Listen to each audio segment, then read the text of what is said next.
Aujourd'hui, je te parle de la procrastination, donc prends de quoi noter et on part sur la vidéo. Sur TikTok, on a pu aborder différents sujets comme la peur, le journaling et la vérité pour commencer à parler de la procrastination. Et cette vidéo, elle sert à approfondir ces sujets et aussi à trouver des solutions parce qu'on n'a pas parlé de solutions concrètes. Cette vidéo, elle va être divisée en différentes parties, donc tu peux aller aux différentes parties selon ce que tu as déjà vu ou non sur TikTok. Commencer à parler de la peur, on avait vu sur TikTok que la peur, c'était une émotion qui était faite pour nous protéger, qui venait quand on avait un sentiment d'insécurité. Cette émotion, elle est faite pour nous protéger, mais on a vu aussi qu'elle pouvait nous ralentir et nous priver. Ça peut limiter nos expériences parce que la peur, elle peut nous retenir de faire des choses ou justement, elle peut nous faire des choses comme par exemple quand on va se sentir mal à l'aise, rentrer chez nous, pas sortir parce qu'on a peur de ta. On a vu que pour surmonter la peur, il fallait comprendre d'où elle venait, remettre en question ce qu'on connaissait et petit à petit s'exposer à ce qui nous faisait peur. Petit à petit, faire face à nos peurs. Par exemple, les gens qui ont peur des araignées, on a vu que petit à petit, ils se renseignaient sur les araignées pour se rendre compte que c'était pas aussi dangereux qu'ils le pensaient. Et petit à petit, ils vont pouvoir avoir de moins en moins peur des araignées et s'exposer de plus en plus à elles. Pourquoi on parle de remettre en question, remettre en cause ce qu'on connaît? Parce que quand on a peur de quelque chose, on a des fois des croyances ou un manque de connaissances envers un sujet qui fait qu'on a des peurs. Comme par exemple, les gens qui ont peur des araignées, encore une fois, c'est parce qu'ils ne connaissent pas forcément ce que c'est ou alors ils ont des croyances qui font que ils pensent que c'est beaucoup plus dangereux que ce que c'est réellement. C'est pourquoi en deuxième partie, on peut parler de vérité. On parle donc de vérité relative parce que la vérité relative, c'est quelque chose qui dépend de chacun. C'est une vérité qui dépend de l'éducation, des croyances et même de la culture de laquelle on vient. C'est pourquoi il faut que tu remettes en question tes vérités pour te rendre compte de est-ce que tu mérites vraiment d'avoir aussi peur de quelque chose ou est-ce que c'est pas quelque chose dont tu as peur parce que dans ta culture, dans tes croyances ou dans ton éducation, quelqu'un en avait peur, quelqu'un ne croyait pas en ça, quelqu'un te disait que ce n'était pas bien. Pour revenir sur la peur aussi, elle peut venir d'un manque d'estime de soi. On a comme célèbre exemple, l'oiseau n'a pas confiance en la branche sur laquelle il se pose, il a confiance en sa capacité à s'envoler. Si tu as confiance en toi, confiance en tes ailes comme un oiseau, tu pourras te poser sur n'importe quelle branche, même la plus petite, une brindille, et tu n'auras pas peur. Le rapport entre la peur et la procrastination, c'est que souvent tu n'oses pas te lancer parce que tu as peur, parce que tu as des croyances qui font que c'est trop dur, non, je vais pas réussir, non, j'ai peur. Même si tu t'en rends pas compte, quand tu procrastines, c'est souvent lié à la peur ou à des croyances qui sont reliées à la peur. Donc là, je te demande de prendre un petit carnet et d'écrire sur ce petit carnet toutes les choses que tu procrastines de faire et de voir si c'est pas lié à de la peur. Si c'est pas lié au fait que tu rends cette tâche beaucoup plus difficile qu'elle ne l'est, si t'as pas des croyances limitantes envers toi-même sur cette tâche, un manque d'estime de toi et en ta capacité à faire cette tâche, ça peut t'aider à te rendre compte d'où vient ta procrastination et donc à passer au-dessus. On a aussi le fait de trop penser. Les bilingues diraient overthinking. Et un vrai sujet dans la procrastination, c'est le fait de ne pas passer à l'action. En fait, ça te permet de trop réfléchir. De trop réfléchir à oui, mais si je fais ça, ils vont dire ça. Ah, mais si je fais ça, il va se passer ça. Et imagine si je fais ça, il arrive ça. Et petit à petit, tu vas monter un arbre entier enraciné dans toi-même qui fait que tu crois que tu peux pas réussir et tu rends la chose beaucoup plus dure qu'elle l'est. À chaque fois que tu procrastines, tu laisses le temps à ton cerveau de penser à cette chose encore plus, encore plus, encore plus. Tu as encore plus le temps de créer des croyances comme si je fais ça, il va se passer ça, et ça veut dire que c'est pas bien, donc je devrais pas le faire.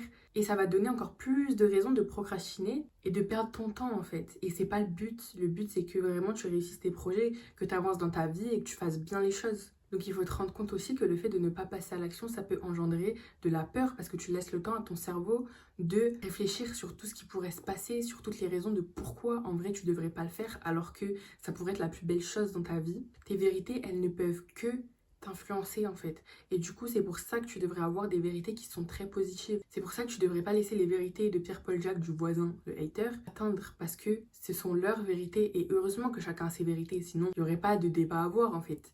Mais il faut que toi, ta vérité, elle soit que positive envers ce que tu veux entreprendre et ce que tu veux faire plus tard. Il y a aussi une notion de difficulté et de facilité à prendre en compte lorsqu'on parle de procrastination parce que la procrastination c'est aussi lié au fait que ton cerveau il rend une tâche très difficile alors qu'elle est très facile. Si cette tâche est en réalité vraiment difficile à faire, il faut que tu arrives par toi-même à la réduire en très petites tâches. Le mieux c'est pas de faire très gros d'un coup et puis d'un coup plus rien du tout. Le mieux pour toi c'est de garder une certaine consistance même si ça signifie de faire 1 millimètre par jour, ce sera toujours 1 millimètre de plus. Et à la fin de l'année, tu auras 365 millimètres. C'est énorme.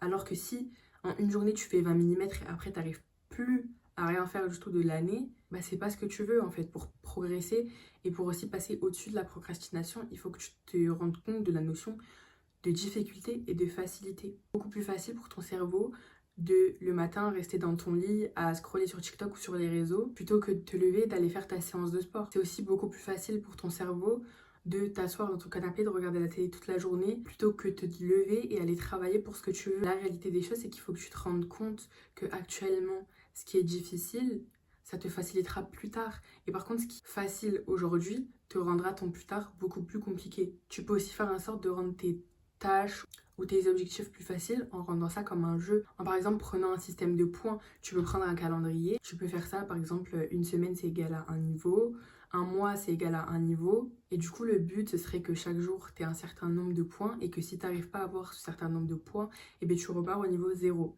Ça peut t'encourager parce que tu n'as pas envie de recommencer, tu n'as pas envie de reprendre au niveau 0 en fait. C'est vraiment important pour toi de prendre en compte le niveau de difficulté et de facilité que c'est de procrastiner ou alors de passer à l'action. Pour cela, il faut aussi que tu prennes en compte le fait que tu ne peux pas vouloir garder une habitude dans le temps si pour toi, c'est pas quelque chose de bien. Toi, c'est pas quelque chose qui t'apporte du bien en fait, qui t'apporte de la dopamine, tout ce que tu veux. Moi, la technique que j'aime bien pour passer au-dessus de la procrastination, c'est avoir un dossier dans mon téléphone.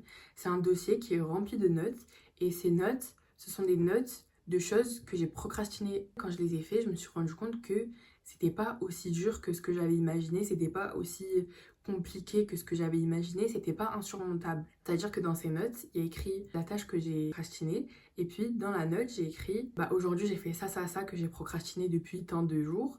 Et c'était pas si dur que ça, j'ai pris peut-être 10 minutes à faire ça alors que je pensais que j'allais en prendre 40. J'ai réussi à faire tous mes exercices alors que je pensais que j'allais jamais réussir à ce calcul. C'est important pour ton cerveau de retenir que les choses ne sont pas si dures. Parce que, encore une fois, il y a la notion de difficulté et de facilité.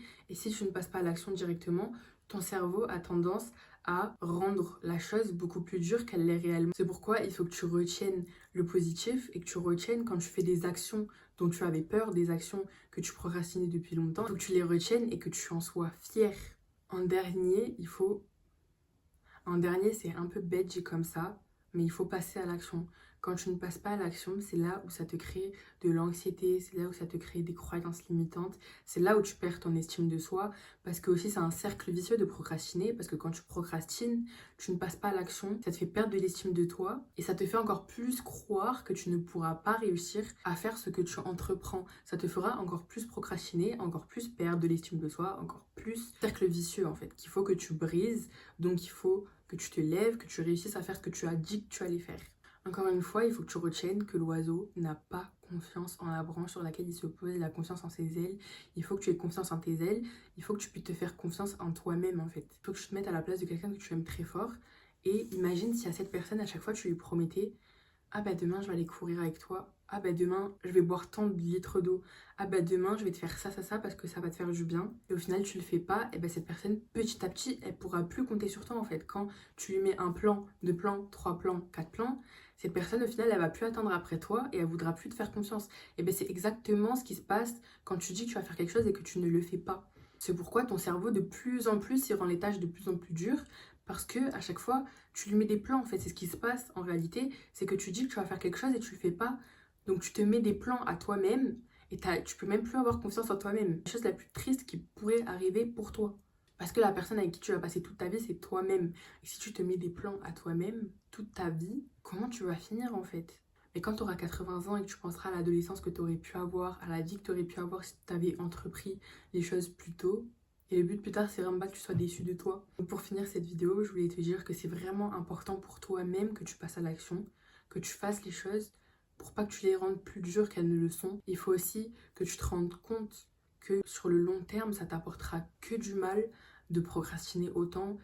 Et même si c'est très peu, en fait, ça t'apporte pas forcément du bien. Tu vas toujours te dire « Ah, et si j'avais commencé plus tôt ?» Parce que c'est une réalité des choses. Aujourd'hui, repense au nombre de fois où tu t'es dit « Ah, si j'avais commencé plus tôt ?» Donc, ce que je veux que tu retiennes pour cette vidéo et pour le sujet de la procrastination, c'est que la procrastination, ça t'apporte du plaisir sur l'instant T, mais sur le futur, ça t'apportera que de la difficulté. Quand tu as envie de procrastiner, pense au fait que plus tard tu le regretteras. Pense au niveau que tu as à passer parce que tu peux vraiment utiliser cette technique, je trouve elle est vraiment bien. Je pense aussi qu'il ne faut pas non plus te surcharger, on n'est pas des robots. Si c'était le cas, actuellement on n'aurait pas de ChatGPT, on n'aurait pas l'IA, on n'aurait pas tous les robots qui viennent en place.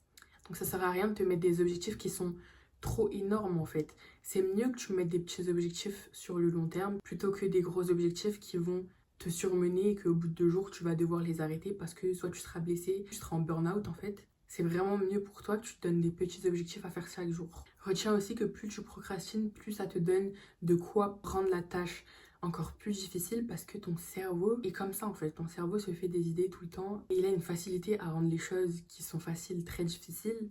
Et c'est que en passant à l'action que tu te rendras compte de est-ce que au final c'était vraiment difficile ou pas. Donc tu te dois de passer à l'action pour toi-même, pour ton futur et pour ton estime de toi. En tout cas, c'est vraiment important pour toi et pour tes projets et pour ton futur, enfin pour ta vie en général, de ne pas procrastiner, d'arrêter de procrastiner, de passer au-dessus de ça.